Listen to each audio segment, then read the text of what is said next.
with some tips and tricks for grilling. Great for Father's Day weekend. We got the master butcher, and I think I'm a decent chef at home, so here we go. So what do we have here, Ricky?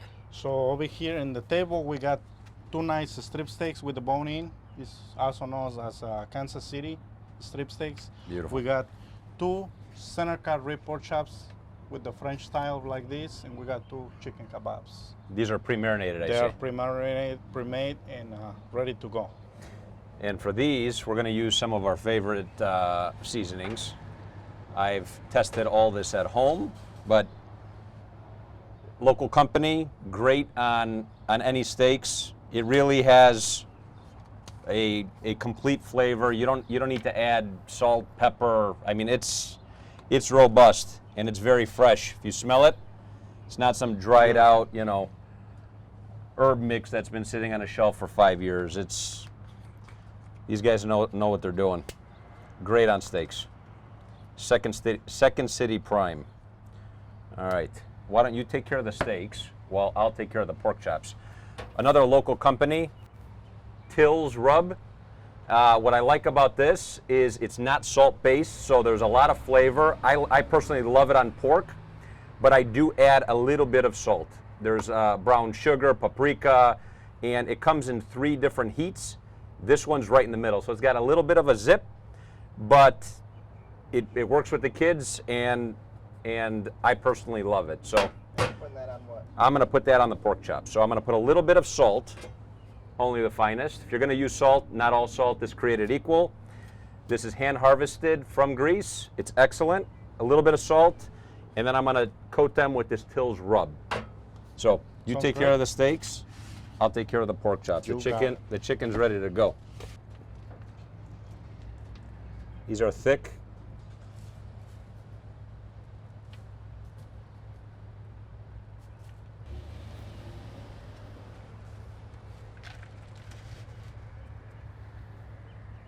Back with the Tills.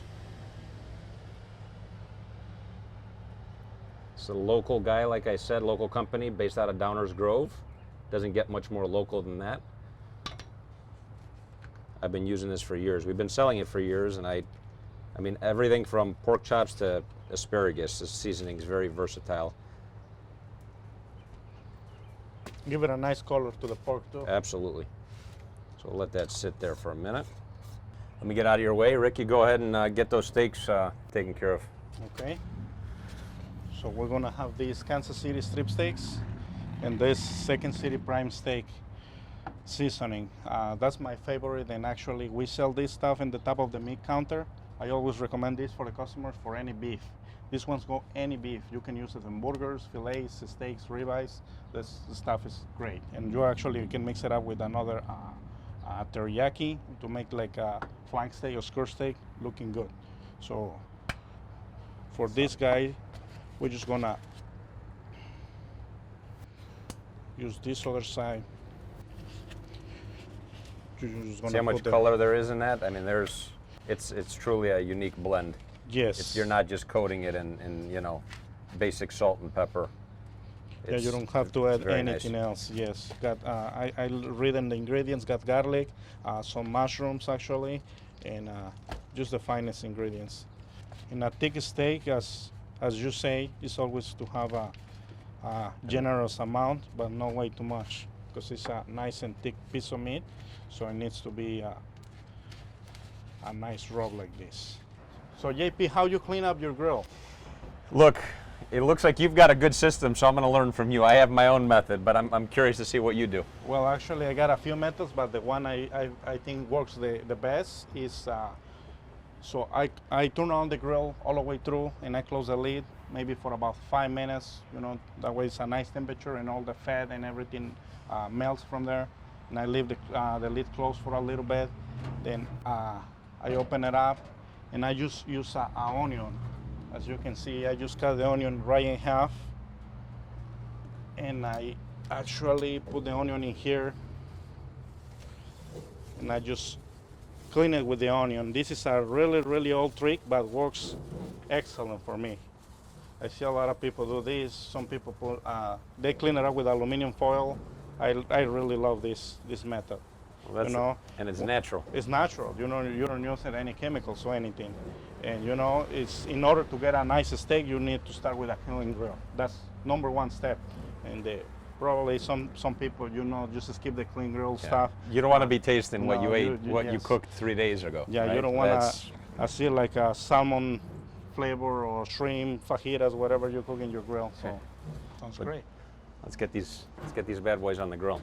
We're starting with pork chops because they take the longest out of the 3 things we have here. We don't want anything sitting out, you know, too long. We want everything to come off the grill at a relatively similar time.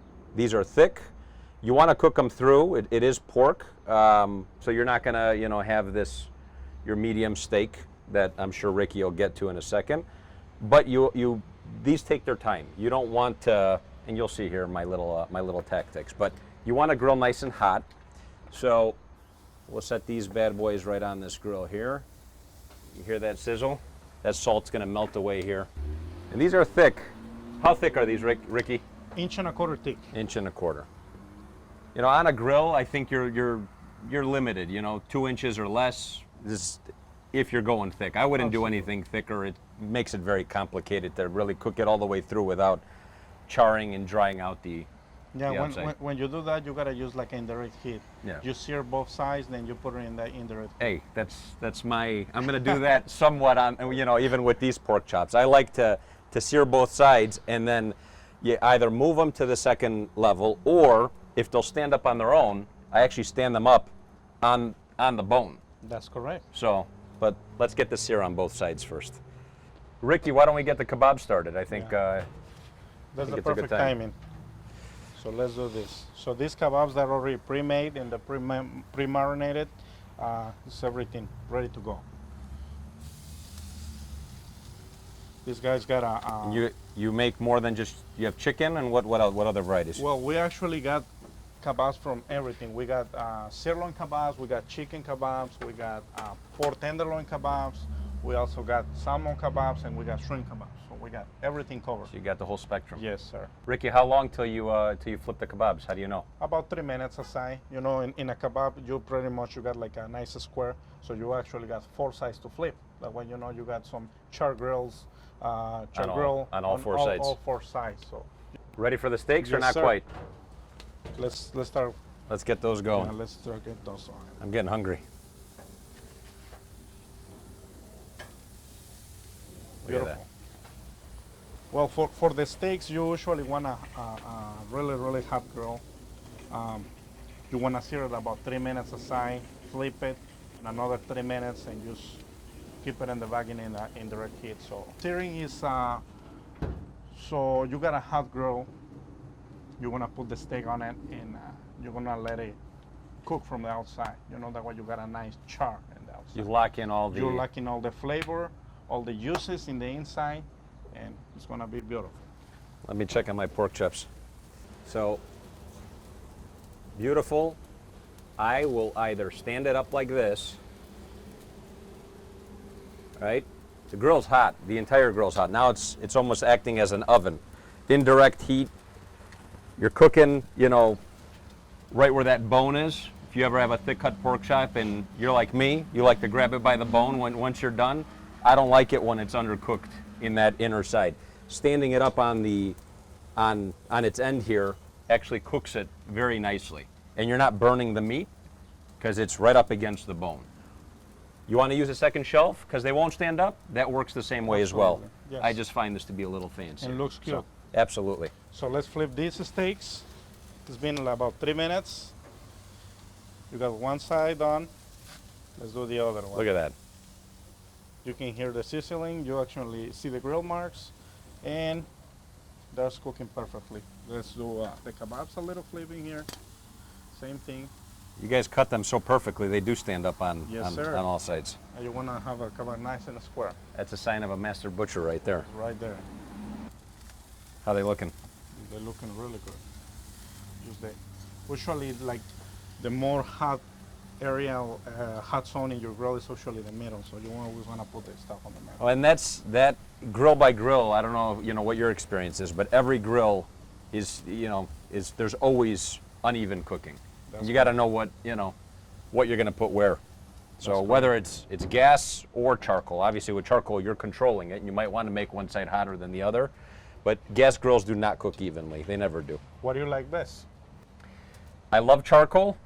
Obviously it's not very convenient, but on a day like Father's Day where you should be outdoors all day kind of enjoying it, you need to put in the effort. So Yeah, that's correct. you get a natural wood, lump wood charcoal, not the, briquettes, something that, truly gives it and adds flavor. I mean, you fire up a grill, once you get it going, Yeah, you got. there's nothing better. That's correct. There's nothing better. So in this point, you got your steak, and you got both sides pretty much. Let me see this guy. This guy is pretty much sausage. See, you got both sides with the Grill Max grill full. So what we're gonna do now, we're gonna put a little bit indirect fire, or we're gonna put the flames down a little bit.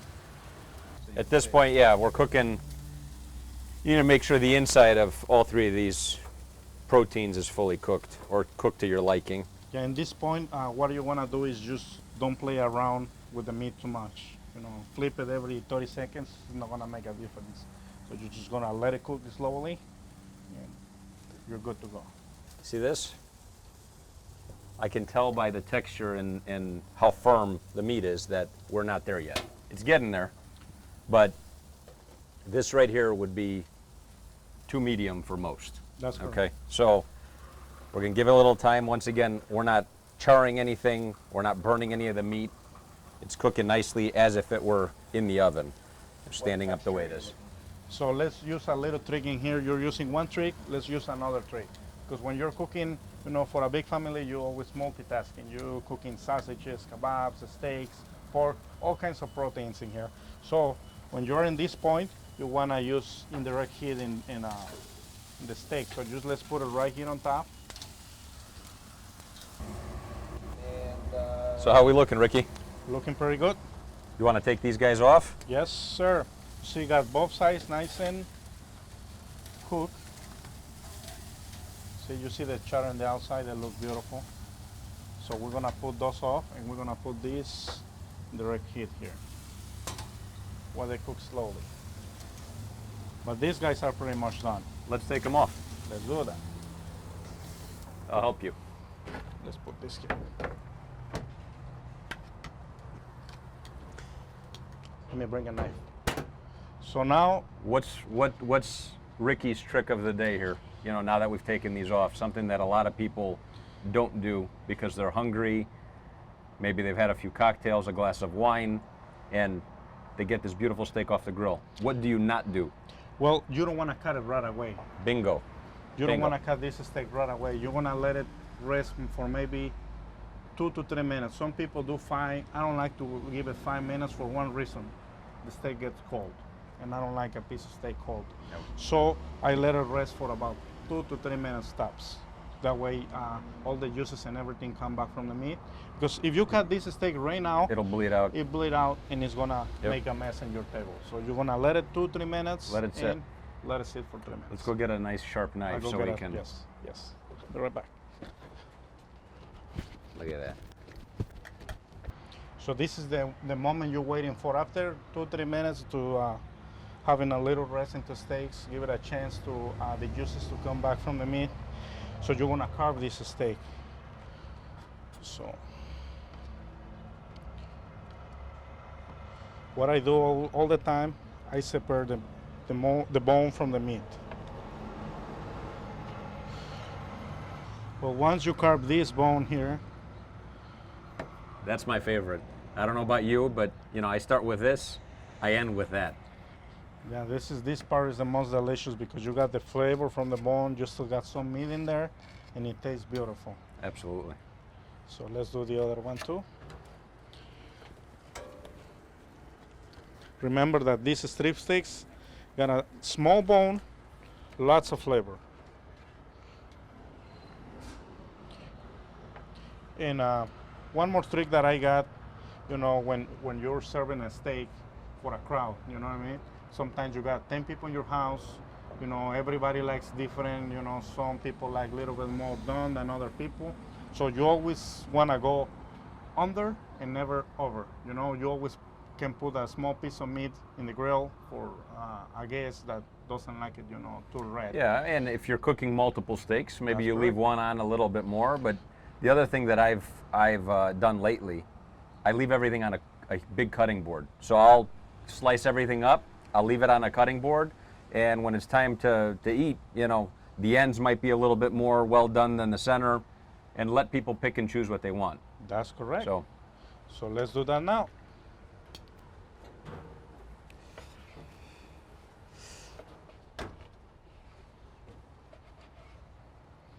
Some people are scared of fat, and I really love the fat in a steak. It gives a nice flavor. You actually can grill the steak with a little 1/4 inch of fat and trim it after it's cooked.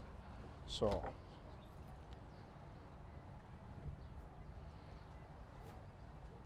look at that, still very juicy,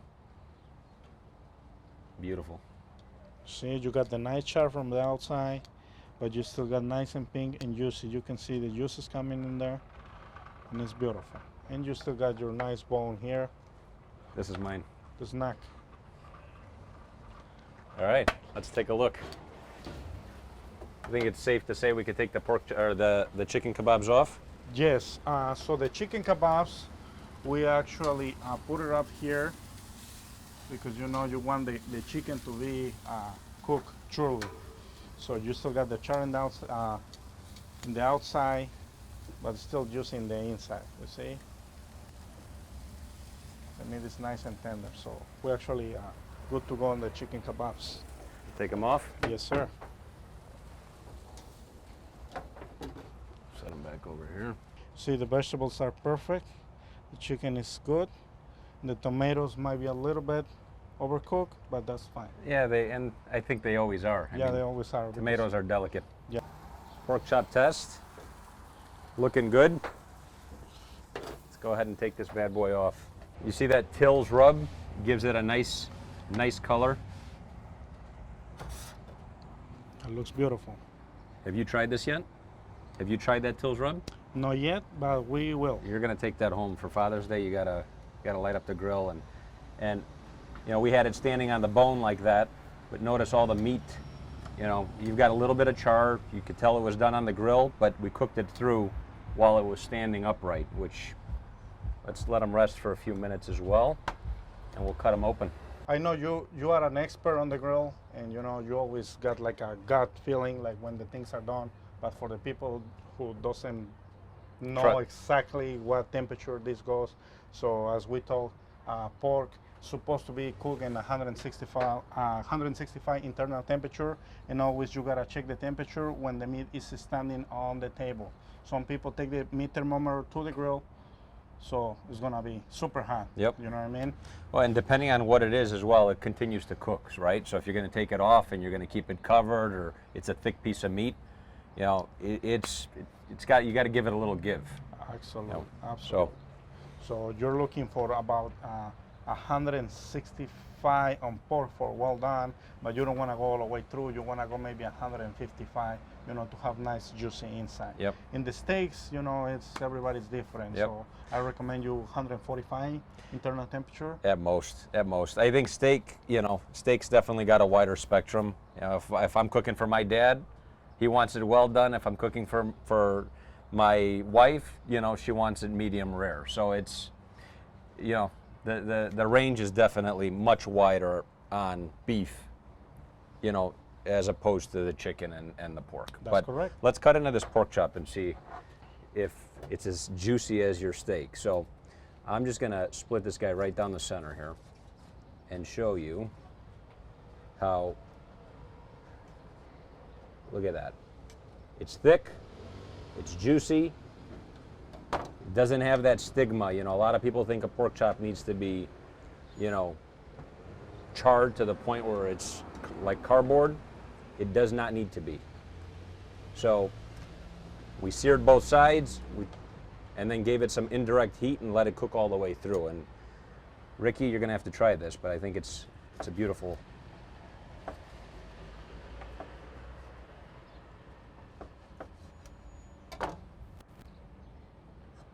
Go ahead,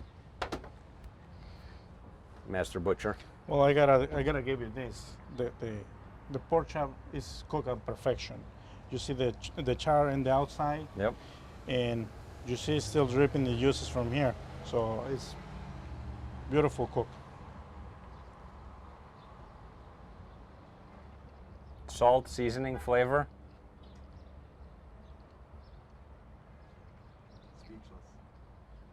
Speechless. Wow. Takes a lot to impress this guy. Oh, so. no words, no words. So- This is beautiful.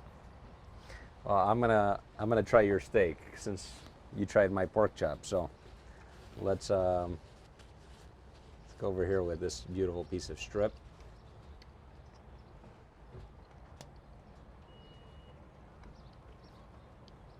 We should do this more often. Yeah. What are you gonna pick for Father's Day? You know what? I love variety, so I'm gonna do some kebabs. I'm definitely doing my famous pork chops, and now you've convinced me to throw some strips on the grill as well. You So, got it. thank you. No problem. Hope you learned something, and hopefully these tips and tricks were helpful. Enjoy Father's Day. Have fun on the grill. It's not, rocket science. Just let loose and have some fun. Enjoy your day. Happy Father's Day.